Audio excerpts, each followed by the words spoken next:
교회의 머리가 되시는 예수 그리스도께서 죽음에서 부활 승천하신 후에 언약의 말씀대로 보내신 진리의 보혜사 성령을 통해 창세전 영원한 때에 구원하기로 예정하신 자들을 말씀으로 부르셔서 성령으로 거듭나게 하시고 성경을 깨닫게 하여 처녀 몸에서 나신 예수님이 구약의 언약대로 오신 그리스도이심을 확실히 알고 믿게 하심으로 전능하신 하나님이 언약의 말씀대로 성취하시는 여호와이심은 물론 그 존재하심과 속성들을 깊이 깨달아 알고 경외하며 섬기게 하시고 그들로 그리스도 안에서 서로 사랑의 교제를 나누며 함께 선한 일을 도모하고 마음과 뜻을 다하여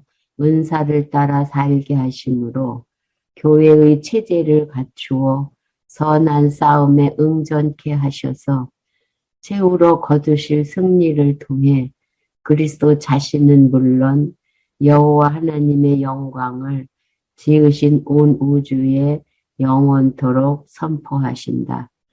자비로우신 여호와 하나님 아버지, 오늘도 말씀 앞으로 인도해 주심을 너무나도 감사합니다.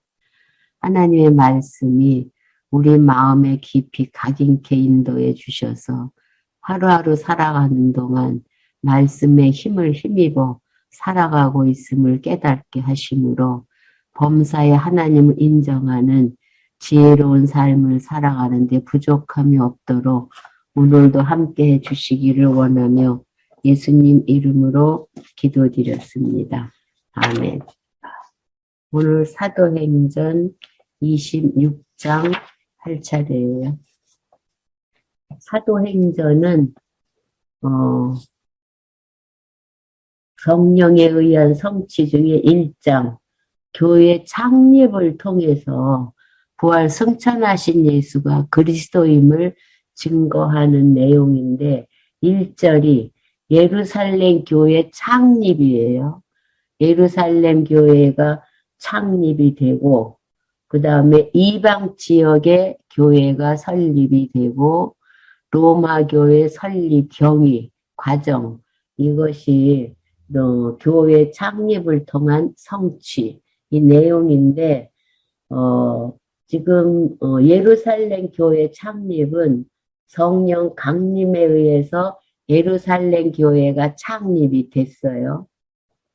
그 창립된 교회를 성령께서 말씀 전파를 통해서 교회를 확장을 해요. 교회를 확장하는데 표적과 순환을 사용하시고 순교와 핍박을 사용하셔서 사도행전의 요절 1장 8절의 약속을 이루어 주시기 위해서 핍박을 통해서 다 흩으시는 내용이 예루살렘 교회 설립 내용이에요. 그 다음에 흩어진 사람들이 이방 지역에 가서 교회를 설립할 수 있도록 하는 내용이 이방 지역 교회 설립인데 이방 지역 교회 설립을 하시기 위해서 사도를 이방인의 사도로 사울을 부르고 베드로가 이방에 전도하는 내용이 나와요. 그 다음에 흩어진 사람들이 가서 안디옥 교회를 설립을 해요. 그런 다음에 안디옥 교회가 설립을 하고 안디옥 교회에서 바나바와 사울을 파송을 해요. 그래서 사도 바울이 순회하면서 BCD에 안디옥 교회를 설립을 하고 다시 안디옥 교회로 가요.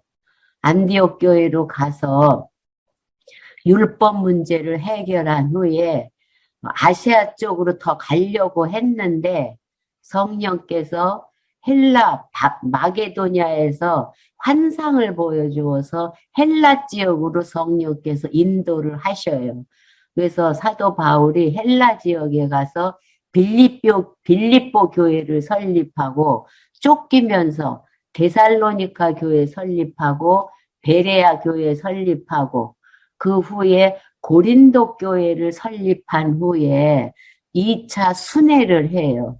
2차 순회는 아세아 지역, 헬라 지역에 세워진 교회를 순회를 한 후에 예루살렘으로 올라가요. 왜? 예루살렘에 가서 로마로 가려고 예루살렘에 올라가는 내용이 이방 지역 교회 설립 내용이에요. 그래서 예루살렘에 가서 로마 교회 설립 경위가 나와요.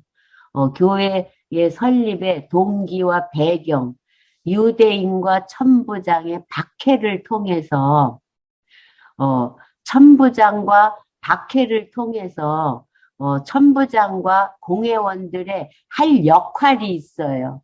박해하는 자가 있는가 하면 보호해주는 자가 있어요. 그래서 교회 설립의 기회와 실제가 나오는데 항소를 통해서 로마 행이 확정이 되는 내용이 26장이에요. 왜냐하면 23장에서 사도 바울에게 23장 11절 한번 봐보세요. 23장 11절. 23장 11절에 그날 밤에 주께서 바울 곁에서 뭐라고 하시냐면 담대하라. 내가 예루살렘에서 나의 일을 증거할 것 같이 로마에서도 증거하여야 하리라라고 언약을 했어요. 사도 바울한테 너 로마 가야 된다. 갈 것이 정해져 있다. 언약을 했어요. 그래서 26장에 가면은 바울이 로마 행이 확정이 됐어요. 언약한 것이 역사적 사실로 이루어졌다는 거예요. 이거는 기독교의 특징 중에 세 번째예요. 이상 실현. 언약이 역사적 사실로 이루어지는 것이 기독교의 특징 중에 하나인 거예요. 사도 바울 보고 로마로 가겠다고 언약을 했는데 26장에서 확정이 된 거예요. 26장 1절에서 12절을 보면은 바울이 아그리빠의 허락으로 소명 이전의 생활을 진술을 해요. 이게 왕 앞에 가서 진술을 하는 것은 이미 예수님이 다 그 약속을 했어요. 누가복음에 한번 가보세요. 누가복음 21장 12절 누가복음.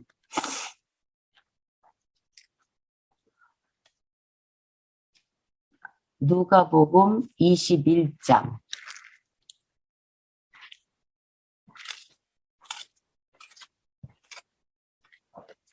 21장 12절.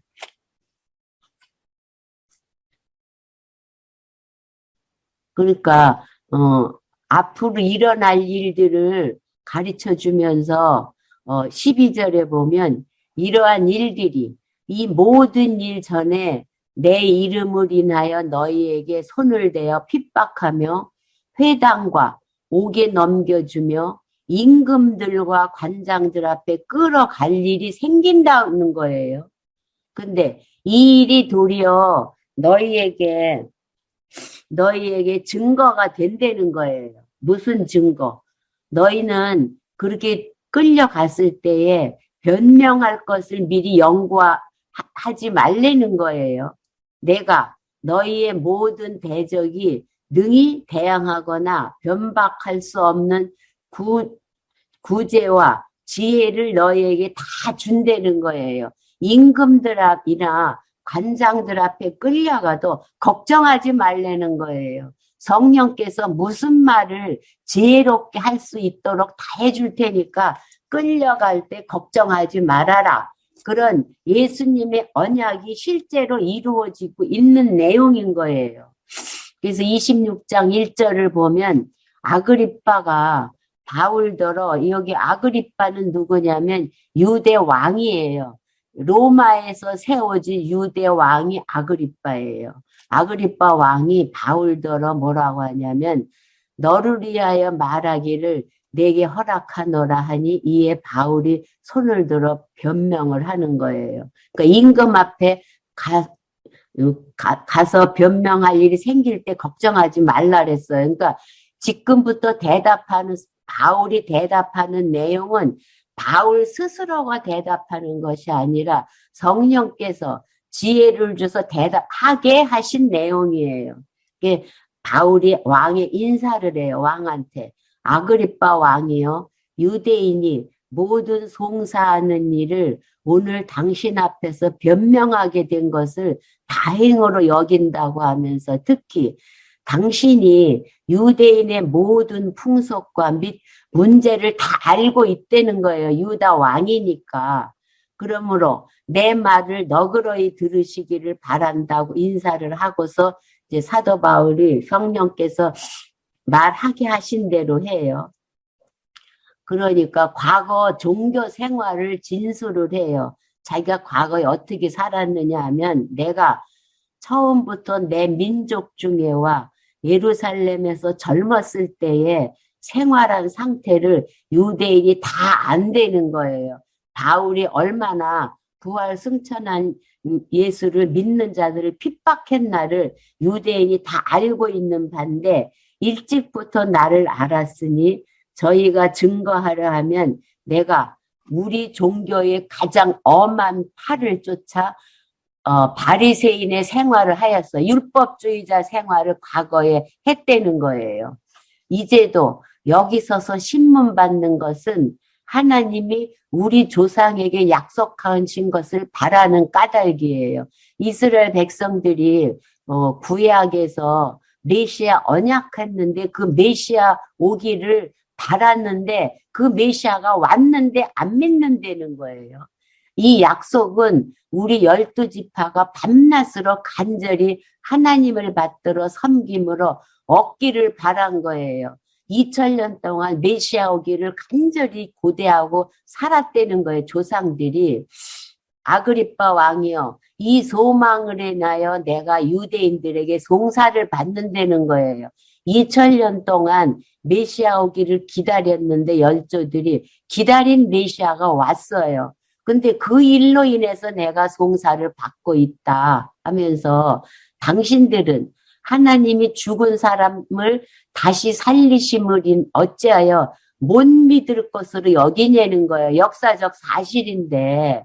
그러면서 나도 나사렛 예수의 이름을 대적하여 범사를 행하여야 될 줄로 스스로 생각했다는 거예요. 과거에는 나사렛 예수의 이름을 대적해서 율법을 지켜야 사는 줄 알고 살았다는 거예요.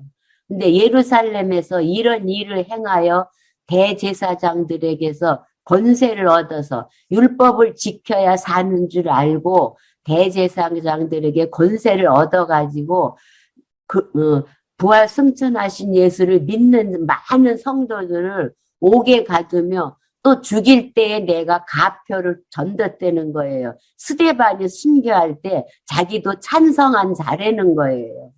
또 모든 회당에서 여러 번 형벌을 하여 강제로 모독하는 말을 하게 하고 저희를 대하여 심히 격분하여 외국 성까지도 가서 성도들을 핍박을 했다는 거예요. 과거에.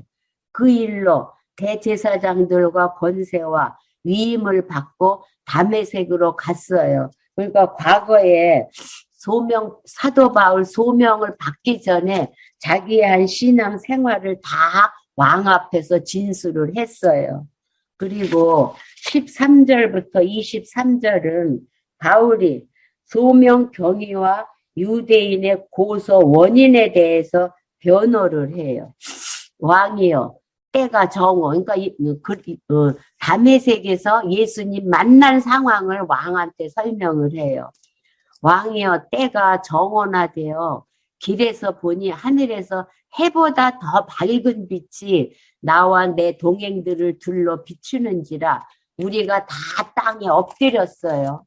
그래서 바울이 내가 소리를 들으니까 히브리 방언으로 뭐라 하냐면 사울아 사울아 내가 어찌하여 나를 핍박하느냐 가시채를 뒷발질하기가 내게 왜 이렇게 고생을 하면서 나를 핍박하느냐 예수님이 사도 바울한테 말을 했어요. 그래서 사도 바울 대답이 뉘시니까 하니까 예수님께서 나는 내가 핍박하는 예수라. 일어나 내 발로 서라. 내가 네게 나타난 것은 나타난 목적을 말을 해요. 네가 나를 본 일과 장차 내가 네게 나타날 일에 너로 사왕과 증인을 삼으려 함이니 누구에게 증인을 삼는데 대상이 누구냐 하면 이스라엘과 이방인들에게 내가 너를 구원하여 저희에게 보내요. 그 눈을 뜨게 하며 예수가 그리스도임을 믿게 하며 어두운 곳에서 빛으로 사단의 권세에서 하나님께로 돌아가게 하고 죄 사함과 나를 믿어 거룩하게 된 무리 가운데서 기업을 얻게 하리라 하더이다. 그러니까 다메섹에서 사도 바울에게 사명을 주셨다는 거예요. 무슨 사명이냐면 이방인들에게 복음을 전하는 사명을 내가 받았다. 그렇게 하면서 아그리빠 왕이요. 그러므로 하늘에서 보이신 것을 내가 거스리지 아니하고 먼저 어디로 갔냐면 다메섹으로 갔잖아요. 사도 바울이 다메섹에서 예수님을 만난 후에 다메섹에서 나와가지고 예루살렘으로 갔잖아요. 예루살렘에 있는 사람과 유대와 온 땅과 이방인에게까지 회개하고 하나님께로 돌아가서 회개에 합당한 일을 행하라라고 전도를 했어요. 복음을 증거를 했어요. 그래서 유대인들이 성전에서 나를 잡아 죽이고자 하였어요. 그러니까 이방인에게 복음을 전하니까 사도 바울을 잡아 죽이려고 했는데 하나님의 도우심을 받아 내가 오늘까지 서서 높고 낮은 사람 앞에서 증거하는 것은 뭐냐면 증거한 내용이 뭐냐면 선지자들과 모세가 반드시 되리라고 말한 것 밖엔 없다는 거예요. 선지자와 모세가 나온다는 것은 구약의 언약된 대로 메시아가 온 것밖에 전한 일이 없다는 거예요. 다른 일은 한 일이 없어요. 선지자들과 모세가 반드시 되리라고 한 일만 전했는데 그 내용이 뭐냐면 23절이에요. 곧 그리스도가 고난을 받으실 것과 죽은 자 가운데서 먼저 다시 살아나사 이스라엘과 이방인들에게 빛을 선전하시리라 함이니라 한다고 이 내용을 아그리빠 왕한테 다 말을 한 거예요. 구약의 언약된 대로 메시아가 와서 죽고 부활하신 후에 살아나실 것을 이방인들에게 전한 내용뿐이 없는데 유대인들이 자기를 죽이려고 했다는 거예요. 그러니까 구약의 언약이 성취된 내용을 왕 앞에서 증거를 했어요.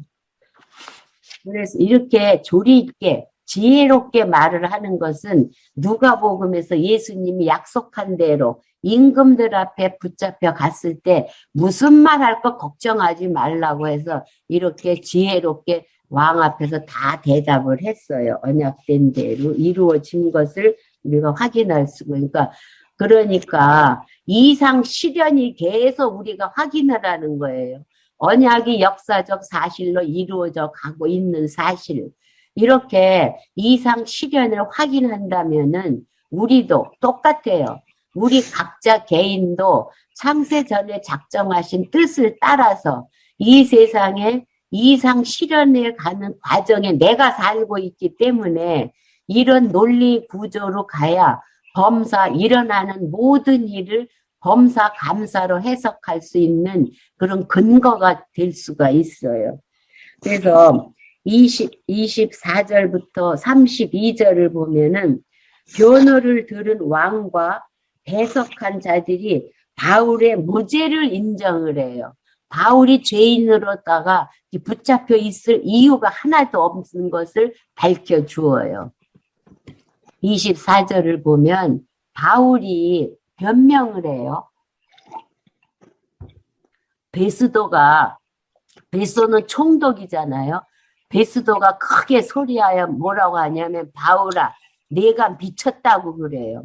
내 많은 학문이 너를 미치게 한다고 해요. 그러니까 바울이 뭐라고 하냐면 베스도 각하여 내가 미친 것이 아니요 참되고 정신 차린 말을 한다는 거예요. 역사적 사실을 말을 하는데 내가 왜 미쳤냐 안 미쳤다. 그러니까 왕께서는 이 일을 아시기로 내가 왕께 담대히 말한다는 거예요. 사도 바울이 왕 앞에서 이 일에 하나라도 아시지 못함이 없는 줄 믿나이다. 왜? 역사적 사실이니까요. 예수님이 죽었다 부활하신 일은 한편 구속에서 행한 것이 아니에요. 세상 사람들이 다 알 수 있도록 역사적 사실로 이루어진 일이 되는 거예요. 그러니까 아그리빠 왕이요. 선지자를 믿으시나이까? 믿으시는 줄 안 되는 거예요. 구약을 믿으십니까? 내가 왕 구약 믿는 거 자기도 안 되는 거예요. 그러니까 아그리빠가 바울더러 이르되 내가 적은 말로 나를 권하여 그리스도인이 되게 하려 하느냐? 내가 그렇게 단순하게 메시아가 와서 죽고 부활하셨다는 그 간단한 말로 나를 그리스도인 삼으려고 하느냐? 왕이 이렇게 말을 하니까 바울이 뭐라고 하냐면 말이 적으나 많으나 당신뿐 아니라 내가 말을 간단히 한다고 이렇게 말을 하는데 간단히 하나 많이 하나 당신뿐 아니라 오늘 내 말을 듣는 모든 사람도 다 이렇게 결박한 것 외에는 나와 같이 되기를 하나님께 원한다는 거예요. 내가 이렇게 바울이 결박된 거는 빼고 다 부활 승천하신 예수가 그리스도를 믿는 그리스도인이 되기를 원한다. 이렇게 대답을 했어요. 사도 바울이.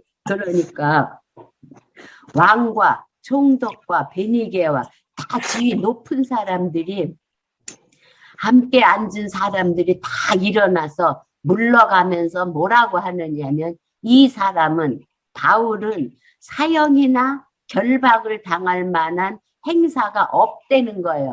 바울이 죄진 것이 하나도 없다. 이렇게 하니까 그러면서 32절에 이에 아그리빠 왕하고 아그리빠 왕이 베스도더러 뭐라고 하냐면 이 사람이 만일 가이사에게 호소하지 아니하였다면 이 로마의 왕인 가이사에게 항소하지 아니하였더라면 놓을 수 있을 뻔했다. 가이사에게 항소하지 않으면 사도 바울이 놓일 수밖에 없이 죄인이 아니라 이런 말을 한 거예요. 이 아그리빠 왕은 믿음이 없으면은 현실을 부정적으로 보는 거예요. 사도 바울이 지금 죄수로 묶여 있는 것은 사도 바울을 보호하는 섭리예요.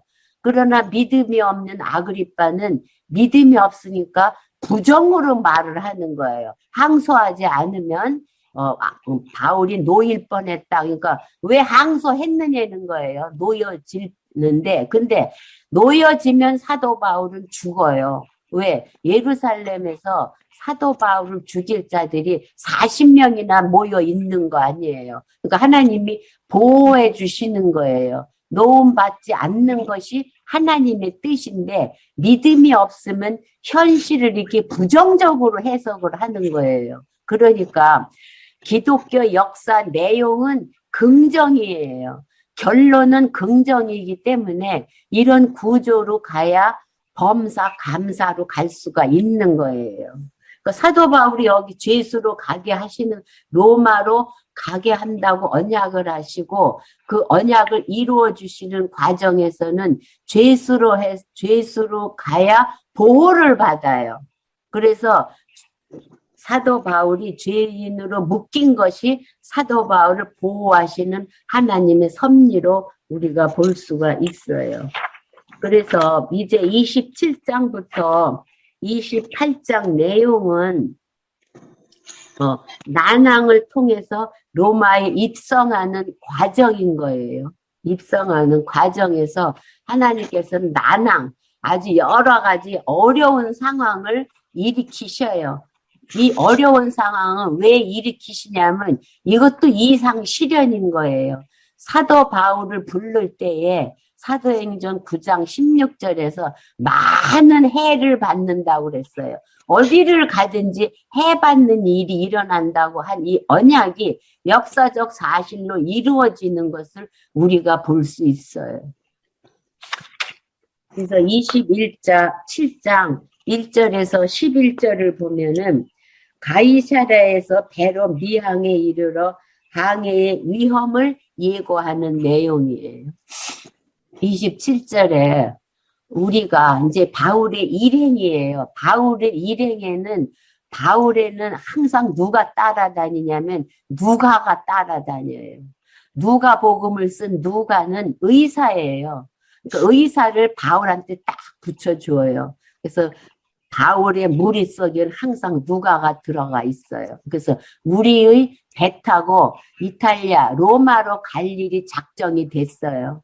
그래서 바울과 그 일행, 다른 죄수 몇 사람을 아구 사도대의 백부장, 율료라는 백부장에게 그 일행을 다 맡겼어요. 그래서 아시아 해변 각처로 가려 하는 아드라무데노 배 이름이에요. 배에 우리가 올라서 행선할 때에 마게도니아에서 온 데살로니카 사람 한 사람을 데리고 가요. 사도 바울이 로마로 데살로니카 사람을. 그래서 이튿날 시돈에 배를 대니까 율료 백부장이 바울을 친절하게 해서 친구들에게 가서 대접받을 수 있도록 다 호의를 베풀어요. 그리고 또 거기서 우리가 떠나가다가 바람의 거슬림을 피하여 구부로 해안을 의지하고 구부로 옆에 두고 이렇게 돌아가요. 그래서 길리기아와 밤빌랴 바다를 건너 루기아의 무라성에 이르러 거기서 백부장이 이탈리아로 가려 하는 알렉산드리아라는 배를 만나서 그 배를 타고 가요. 그래서 배가 더디 가서 여러 날 만에 간신히 니도 맞은편에 이르러 풍세가 더 허락하지 않기 때문에 살몬의 앞을 지나서 그레데 해안을 의지하고 행선해서 간신히 풍랑이 있기 때문에 간신히 그 연안을 지나 리앙이라는 곳에 도착을 했어요. 근데 거기에는 리아 성이 가까워요. 그래서 여러 날이 걸려서 금식하는 절기가 이미 지나갔어요. 여기서 금식하는 절기라는 거는 강론집에 설명을 해주고 있어요. 10월 달을 전후를 해서 대속죄제의 시기가 지나가면은 이게 풍파가 많기 때문에 배가 운영하기가 어려운 시기가 다가왔다는 거예요. 그래서 행선하기가 위태한지라 바울이 저희들을 권해서 뭐라고 하냐면 그 미양에서 지나가가지고 뭐라고 사도 바울이 이 백부장하고 선조한테 말을 하냐면 여러분이요 내가 보니 이번 행선이 하물과 배만 아니라 우리 생명에게도 타격과 많은 손해가 있으리라 해요. 왜냐하면 아까 금식일 절기가 지나가면은 배가 항선하기가 어려운지 사도 바울이 알고 어려운 일이 있을 거다 하니까 백부장이 사도 바울 말을 안 들어요. 선장과 선주의 말을 바울의 말보다 더 믿어요. 그러니까 더 백부장을 하나님이 주관을 하신 거예요. 왜? 사도 바울의 말을 들으면 가다가 풍랑을 맞지를 않아요. 풍랑 맞을 것이 작정되어 있기 때문에 백부장으로 하여금 사도 바울의 말을 못 듣게 하시고 선장과 선주의 말을 듣게 하신 거예요. 그래서 12절부터 26절을 보면은 항해 중에 광풍을 만나자 바울이 사자말을 듣고 위로를 해줘요. 그 항구가 과동하기에 불편함으로 거기서 떠나 아무쪼록 비닉스에 가서 좀 머물러 하는 자가 더 많아요. 그러니까 이 베닉스로 가서 거기 머물자고 하는 사람이 숫자가 더 많으니까 그 길을 택하게 하신 거예요. 왜? 풍랑을 만나서 많은 해를 겪게 하시려고. 그래서 베닉스는 구레대 항구라 한편은 동북을 한편은 동남을 향하여서 그쪽으로 가기로 정했어요. 그런데 남풍이 순하게 부니까 저희가 득이한 줄로 알아요. 사도 바울 말 안 듣고 자기네들 말을 들은 것이 우리가 참 잘했다 이래 한 거예요. 그래서 닷을 감아 그레데 해변을 가까이 하고 행선하더니 얼마 못 돼요. 사도 바울 말한 일이 일어나는 거예요. 섬 가운데서 유라 굴라라는 아주 미친 바람 같은 광풍이 대작을 해요. 그러니까 지금으로 말하면 막 태풍이 몰아치는 거예요. 그러니까 배가 밀려 바람을 맞추어 갈 수 없이 가는 대로 그냥 배를 쭉 내비로 뒀어요.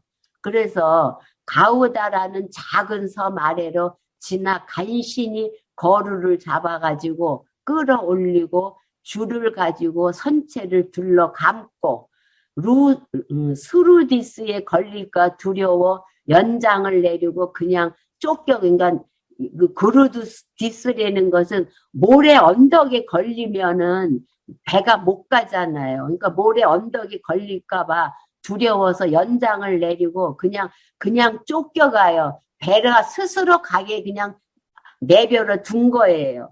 그래서 우리가 풍랑으로 심히 애쓰다가 이튿날 사공들이 짐을 바다에 다 풀어버려요. 그리고 사흘째 되는 날에 배의 기구를 저희 손으로 스스로 다 내어버려요. 배를 가볍게 해야 되니까. 여러 날 동안 이렇게 풍랑에 휘둘리게 한 거예요. 여러 날 동안 해와 별이 보이지 아니하고 큰 풍랑이 그대로 있음에 구원의 여망이 다 없어졌어요. 지금 현재 상황을 보면은 다 모두 바다에 빠져 죽을 지경이 된 거예요. 그 여러 사람이 오래 먹지도 못해요. 죽음이 가까워 있으니까 먹을 거가 있어도 먹지 못할 만큼 죽을 지경이에요. 그 가운데 바울이 서서 뭐라고 말하냐면 여러분이요 내 말을 듣고 글에 대해서 떠나지 아니하여 이 타격과 손상을 면했다면 좋을 뻔하였으니라. 아까 사도 바울이 10월 절기가 지났으니까 좀 이 풍랑을 면하는 길로 가자 했을 때 다 반대했잖아요. 그때 내 말을 들었으면은 좋을 뻔했었는데 하면서 22절에 내가 너희를 권하노니 이제는 안심하라. 너희 중 생명에는 아무 손상이 없겠고 오직 배만 손해보지 너희들 생명에는 아무 지장이 없다고 하면서 나의 속한 바 곧 나의 섬기는 하나님의 사자가 어젯밤에 내 곁에 서서 바울에게 약속을 했다는 거예요. 무슨 약속을 했냐면 바울아 두려워하지 말라는 거예요. 첫째는 네가 가이사 앞에 서야 하겠고 네가 반드시 로마에 가야 된다는 거예요. 그러니까 죽지는 않는다는 거예요. 그리고 두 번째는 또 하나님께서 너와 함께 행선하는 자를 다 내게 주셨다 하셨으니 그러므로 여러분이여 안심하라. 나는 내게 말씀하신 그대로 되리라고 하나님을 믿는다는 거예요. 내가 사도 바울이 로마에 반드시 도착해야 되고 이 배에 서 있는 배에 탄 사람들은 아무도 죽는 일이 없이 다 살려준다고 약속을 했을 뿐만 아니라 그러나 우리가 한 섬에 걸리리라 했다는 거예요. 바울이 로마에 가야 되겠고 이 배 탄 사람들은 하나도 죽지 않을 것이며 그러나 배가 한 섬에 도착하게 된다. 이렇게 약속한 사실을 이 배 탄 사람들에게 다 알려서 위로해주는 내용이에요. 그럼 이 언약도 그대로 이상 실현이에요. 반드시 이루어지는 것을 우리가 확인할 수가 있어요. 27절부터 44절을 보면은 배가 표류 중 바울의 지시에 따라 무사히 해안에 도착한 내용이에요. 지금 사도 바울이 말한 내용이 이루어지는 것을 우리가 확인을 할 수가 있어요. 열 나흘째 되는 날 밤에 열 나흘 동안 풍랑 속에 있었어요. 우리가 아드리아 바다에 이리저리 쫓겨가, 그러니까 풍령, 그냥 표류 중에 바다에 맡기고 그냥 바다에서 돌아다닌 거예요. 근데 밤중쯤 되어 사공들이 어느 육지에 가까워지는 줄을 짐작을 해요. 사공들은 알잖아요. 그 상황을. 물을 재어보니까 20길이 되고 조금 가다 다시 재어보니까 15길이에요. 그러니까 자꾸 육지에 가까워지는 느낌을 사공들은 짐작을 한 거예요. 그래서 암초에 걸릴까 해요. 고물로 단 넷을 주고, 고물이라는 건 배 뒤쪽이에요. 배 뒤쪽에 있는 단 넷을 주고 날이 새기를 기다려요. 그러니까 육지로 이 사공들이 배를 정착해 놓고 도망가고 싶은 거예요. 그 배에서 자기들만 내리고 싶으니까 주고 날이 새기를 기다려요, 사공이. 그리고 사공들이 도망하고자 해요. 이물이라는 건 배 앞을 말해요. 배 앞을 닷을 주려는 채 하고 거룻배를 바다에 내려놓는 거예요. 왜? 자그마한 거룻배를 타고 사공들이 도망하고 나머지 사람들은 풍량에 이끌려 죽든지 말든지 내버려 두려고 사공들이 그런 계획을 한 거예요. 그래서 바울이 백부장과 군사들에게 이르되 이 사람들이 배에 있지 아니하면 너희가 구원을 얻지 못한다는 거예요. 사공이 없으면 배는 바다를 떠다니다가 다 죽고 만다는 거예요. 이에 군사들이 거룻줄을 끊어 떼어버렸어요. 거룻배를 떼어버려가지고 거룻배를 타고 사공들이 도망가지 못하게 했어요. 그래서 날이 새어가며 바울이 여러 사람을 음식을 먹으라고 권해요. 너희가 기다리며 먹지도 못하고 줄인 지가 오늘까지 열나흘이에요. 열나흘 동안 이따가 죽을지 내일 죽을지 모르는 상황이니까 먹지도 못하고 열흘을 사는 거예요. 그래서 음식을 먹으라고 권하니까 이것이 너희 구원을 위하는 것이요. 너희 중 머리털럭 하나라도 잃을 자가 없으니까 이제 마음 놓고 먹으라는 거예요.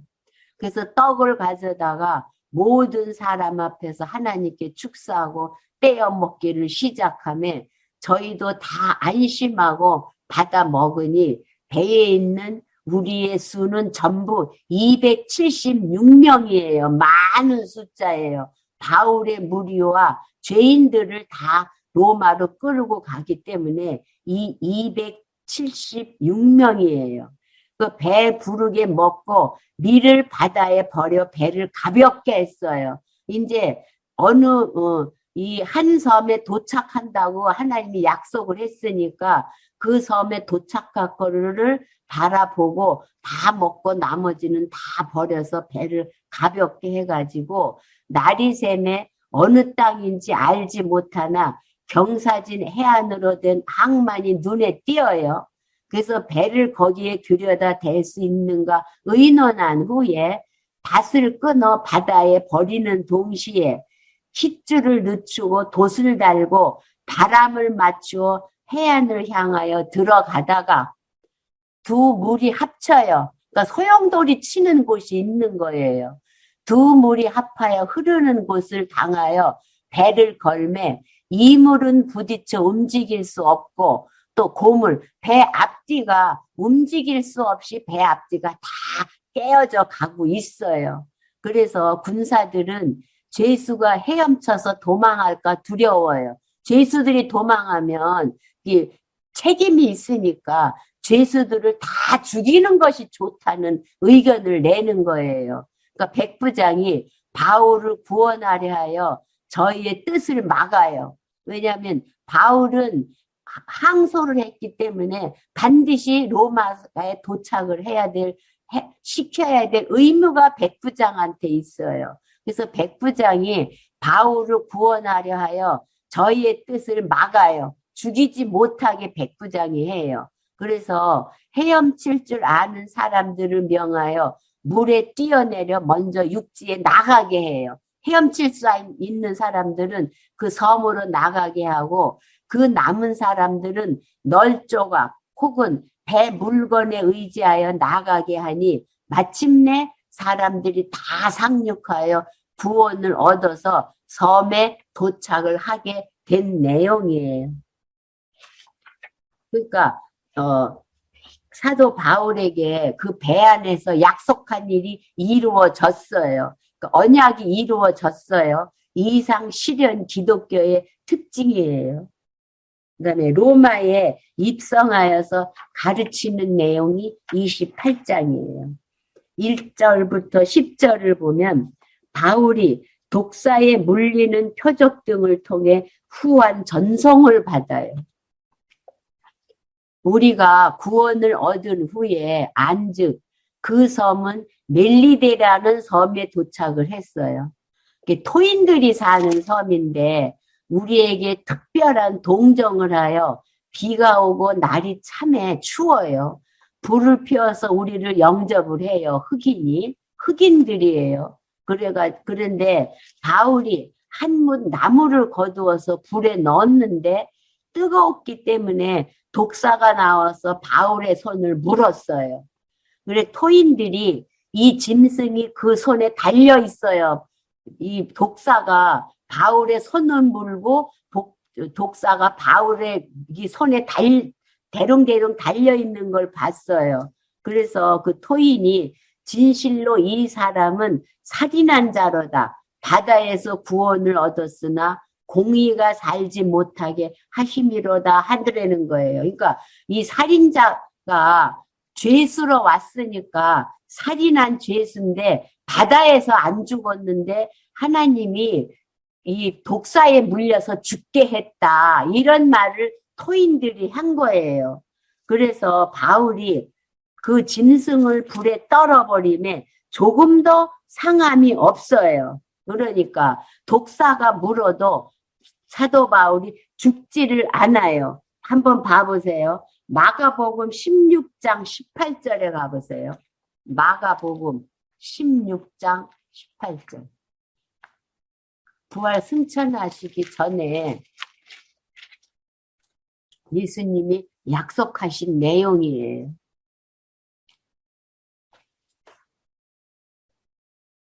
16장 18절 보면 뱀을 집으며 이 사도권이에요. 사도들에게 준 권한인 거예요. 뱀을 집으며 무슨 독을 마실지라도 해를 받지 아니하며 병든 사람에게 손을 얹은즉 나으리라 하시더라. 이 마가복음에서 부활 승천하시기 전에 사도들에게 약속한 일이 지금 역사적 사실로 이루어지는 것을 우리가 확인을 할 수가 있어요. 사도행전에서. 그러니까 조금 더 이렇게 독사에게 물려도 이 마가복음에서 예수님이 언약하신 이 언약이 역사적 사실로 이루어진 거예요. 그래서 바울이 붙든지 혹 갑자기 엎드러져서 죽을 줄로 너희가 기다렸더니 오래 기다려도 그에게 아무 이상이 없는 거를 보고 돌려요. 죄인이 아니고 뭐라냐면 신이라고 하는 거예요. 토인들이 독사에 물려도 안 죽으니까 죽을 줄 알고 기다려도 안 죽으니까 바울 보고 신이라고 해요. 이 섬에 제일 높은 사람 보불료라는 추장이 있어요. 추장이라는 하는 이가 그 근처에 토지가 많아요. 그가 우리를 영접하여 사흘이나 친절히 유숙하게 했어요. 몇 명을 유숙하게 했냐면 아까 모든 사람의 숫자가 276명을 사흘 동안을 거기에서 유숙하게 했어요. 그래서 보블리오의 부친이 이 추장 부친이 열병과 이절에 걸려 누웠거늘 바울이 들어가서 기도하고 그에게 안수하여 낫게 해요. 아까 마가복음의 한 약속이 역사적 사실로 다 이루어지는 것을 우리가 확인을 할 수가 있어요. 9절에 보면 이러므로 섬 가운데 다른 병든 사람들이 와서 다 고침을 받고 후한 예로 우리를 대접하고 떠날 때에 우리 쓸 것을 배에 다 올려주어요. 그래서 배 안에서 죽을 지경이 되었을 때 하나님께서 바울에게 언약한 것이 다 이루어진 사실을 우리가 확인을 할 수가 있어요. 11절부터 22절은 배를 타고 로마에 입성한 바울이 유대인을 청해서 변호하는 내용을 확인할 수가 있어요. 11절에 보면 이제 석 달 후에 그 섬에서 과동한 후에 알렉산드리아라는 배를 우리가 타고 떠나는데 그 배 이름은 디오스 구스로라는 배 이름이에요. 그 알렉산드라에서 배를 탔는데 그 배 이름이 디오구스래요. 그래서 수라구사에 대고 사흘을 있다가 거기서 둘러가서 네가온에 이르러 하루를 지난 후 남풍이 일어나므로 이튿날 보디올에 이르러 거기서 형제를 만나 저희와 청함을 받아 이래를 함께 유하다가 로마로 가요. 로마로 가는데 거기 형제들이 우리 소식을 듣고 아비오 저자와 삼관까지 맞으러 나와요. 로마에 도착을 하니까 아주 먼 곳에 있는 사람들이 그 바울을 맞으러 배에 온 거예요. 로마에 도착했을 때에 바울이 저희를 보고 하나님께 살해하고 담대한 마음을 얻어요. 그러니까 로마에 도착했을 때 아주 먼 곳에 있는 사람들이 바울을 맞으러 왔어요. 그래서 바울이 많은 위로를 받아요. 그래서 우리가 로마에 들어가니 바울은 자기를 지키는 한 군사와 함께 따로 있게 허락을 받았어요. 왜냐하면 황제한테 가야 되니까. 그래서 사흘 후에 바울이 유대인 중 높은 사람들을 청하여 모인 후에 이르러 여러분 형제들아 내가 이스라엘 백성이나 우리 조상의 규모를 배척한 일이 없는데 예루살렘에서 로마인의 손에 죄수로 내어준 바 되었으니 죄수로 온 경위를 설명을 해요.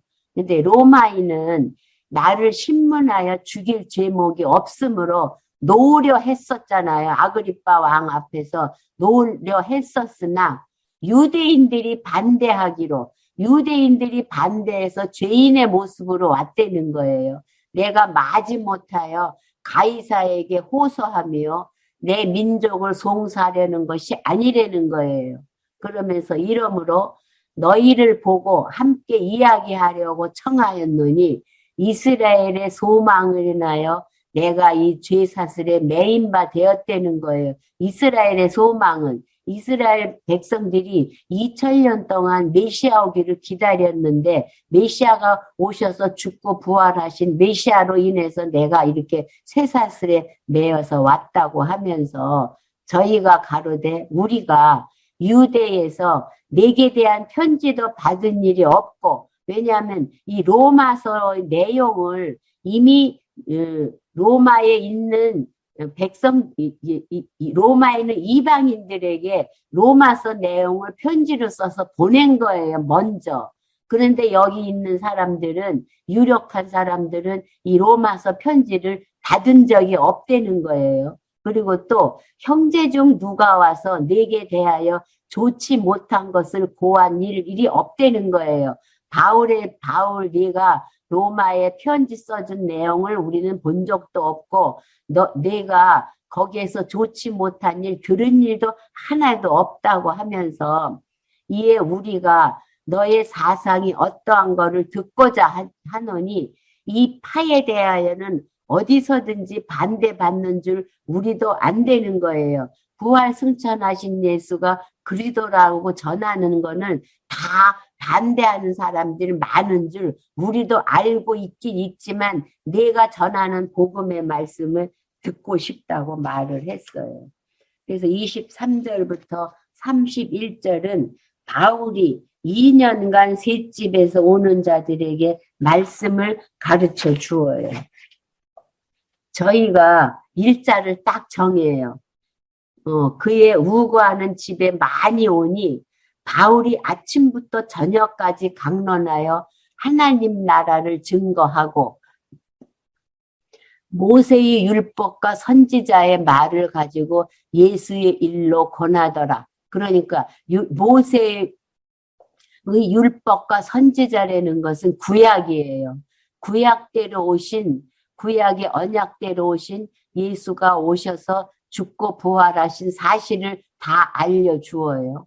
그래서 그 말을 믿는 사람도 있고 믿지 않는 사람도 있어요. 그런데 서로 맞지 아니하여 흩어질 때에 바울이 한 말로 일러 가로되 뭐라고 하냐면 성령이 선지자 이사야로 너희 조상들에게 말씀하신 것이 옳다는 거예요. 선지자 예언을 들어서 뭐라고? 이 백성에 가서 말하기를 너희가 듣기는 들어도 도무지 깨닫지 못해요. 들어도 못 깨달을 자가 있고 또 보기는 보아도 알지를 못할 자가 있고 또 이 백성들이 마음이 완악하여져서 그 귀는 둔하게 듣고 그 눈은 감았으니 이는 눈으로 보고 귀로 듣고 마음으로 깨달아 돌아와 나의 고침을 받을까 함이니라. 못 듣고 못 깨닫게 한 데는 이사야의 예언이 이루어진 거를 사도 바울 이사야를 들어서 알려주어요. 그런즉 하나님의 이 구원을 이방인에게로 보내신 줄을 알라. 너희는 또한 들으리라 하더라. 그러니까 유대인들이 안 들으니까 이 말씀이 이방인에게 보내준 줄 알라고 하면서 들으라고 해요. 그러면서 30절에서 바울이 온 이태를 자기 셋집에 유하여 자기에게 오는 사람들을 다 영접하고 담대히 하나님의 나라를 전파하며 주 예수 그리스도께 관한 것을 가르치되 그 많은 사람이 하나도 없었어요. 그러니까 이때에 바울이 로마에서 어떻게 죽었는지는 기록에 남지를 않아서 몰라요. 그래서 강론집을 보면은 이 사도행전을 정리를 해주고 있어요. 8111페이지 맨 밑에 줄에서 세 번째 줄을 보면은 사도행전 전체 내용을 정리를 해주고 있어요. 사도행전 대부분의 내용은 사도행전은 1장 12절부터 28절까지예요. 1절은 교회 설립을 통해서 교회 설립 내용, 그 다음에 2절은 이방지역 교회 설립, 그 다음에 3절은 로마 교회 설립 경위임을 우리가 확인해 보았어요. 이렇게 예루살렘 교회 설립에 대한 그 근거는 어디냐 하면은 첫 번째는 창세기 1장 28절이 근거예요. 첫 아담에게 하나님의 나라, 자손 땅 통치 주신 데는 하나님의 나라가 근거가 되고 또 창세기 2장 21절에서 24절이에요. 아담의 갈빗대로 여자를 만들어 둘이 한 몸을 이루어 에덴 동산에서 살도록 섭리를 하셨어요. 에덴 교회를 하나님이 설립을 해 주셨어요. 에덴 교회 설립해 주신 것을 다시 설명을 해요. 실체적으로 어떤 에덴 교회의 모습은 실체의 어떤 모습이냐면 에베소서 5장 32절이에요. 에베소서 5장 32절 한번 펴보세요.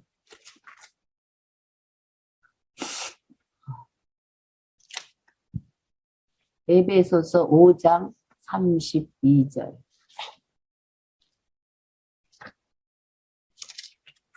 에베소서 5장 32절은 어디에 들어가냐면 에베소서는 신약교회 설립이에요. 신약교회가 설립한 후에 신약교회가 성장해요. 성장한 교회 생활이에요. 교회 생활 중에서도 개인 생활, 가정 생활을 통해서 부활 승천하신 예수가 그리스도임을 증거하는 내용 중에 5장 32절이 나와요. 그러니까 아담과 하와가 한 몸인 것은 실제로 뭐를 설명해 주냐면 실제적으로 에베소서 5장 31절 2절 보면 이 비밀이 크다는 거예요. 내가 그리스도와 교회에 대해 말한 거예요. 그러니까 우리가 가정 생활할 때에 남편은 머리이고 그 아내는 교회라는 거예요. 남편은 그리스도이고 아내는 교회라는 거예요. 그래서 그 비밀이 크다는 거예요. 아내와 남편과 아내 사이는 남편은 그리스도고 아내는 교회예요. 그래서 비밀이 크다고 그래요. 그러니까 아담이 그리스도고 하와가 교회예요. 그런 거와 같이 우리 일상생활 할 때에도 남편이 그리스도고 아내인 나는 교회인 거예요. 그렇게 근거를 대면서 그래서 근거가 아담과 하와가 한 몸이 된 것은 실체적으로는 머리는 그리스도고 몸은 교회라는 거예요. 그래서 근거를 그렇게 대고 그다음에 또 하나의 근거는 창세기 12장부터 36장이에요. 창세기 12장부터 36장은 열조에게 3대 언약을 하고 3대 언약인 이스라엘 국가를 이루어진다는 언약인데 이스라엘 나라는 뭐에 대한 모형이냐면 실체적인 교회를 세워주실 것에 대한 모형인 거예요. 이스라엘 국가는. 우리가 지금 열왕기 상하를 공부하고 있는데 열왕기 상하에서 북이스라엘과 남쪽 유다가 갈라지잖아요. 그거는 신약 시대에 몸된 교회의 상황을 모형적으로 보여주는 거예요. 다윗 왕국을 떠난 그리스도를 떠난 북이스라엘은 망하지만 다윗 왕국에 있어도 유다는 포로로 가지만 아주 망하지는 않아요. 그거는 이스라엘 국가라는 것은 신령한 교회를 세워주실 것을 모형적으로 보여주는 거기 때문에 이 근거가 열조와의 언약이 들어가는 것을 우리가 볼 수가 있어요. 그리고 또 하나의 근거는 신약의 근거는 구약 근거와 예수님의 언약의 근거예요. 예수님 언약은 마태복음 16장 18절이에요. 왜? 베드로의 반석 위에 그리스도의 몸된 교회를 세운다는 언약이 이루어진 것을 볼 수가 있어요. 그래서 이 정리는 여호와의 언약 성취 섭리도를 그리고 있는 거예요. 모든 것은 창세전 작정의 근거에서 맨 바깥에 원을 그리고 그 다음에 가운데 그 다음 큰 원이에요.